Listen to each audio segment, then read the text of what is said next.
It must be so difficult for parents because now in South Africa, they're trying to change the laws and make it harder and harder for people to school their children at home. And this is a global trend. They want access to our kids.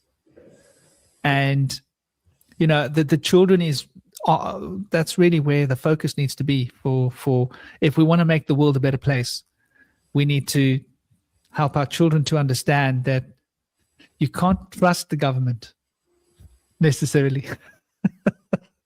You can't trust what they write in the books necessarily. You have to figure it out for yourself. It's the only way you're ever going to know anything. And, you know, you can't even trust the food you buy in the shops. You can't trust the water that comes out of the taps, right?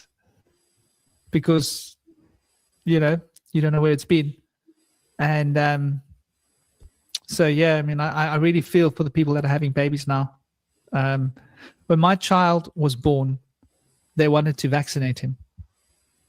And I had a lawyer on fast dial just in case there was going to be a problem. Right? I'd given a lawyer a retainer. And they said, no, he has to be vaccinated. It's the law. And I said, no, he doesn't. They said, yes, he does. I said, well, go and fetch a doctor for me and let the doctor know I've got a lawyer on retainer. And the moment I hit that button, we are going to have a problem in court because I'm going to want the money for my legal fees. So go and get the doctor. And the nurse went to speak to the doctor and came back. And she was shocked. I said, well, what's wrong? She said, you're right. You don't have to have your child vaccinated. I thought it was the law. I said, so you've been telling people every time that they just have to have them vaccinated? She said, yeah. And I said, and everybody has their children vaccinated? Yeah. So my son wasn't vaccinated. And touch wood, he's never been sick.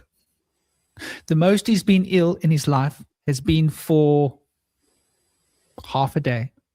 Tummy bug.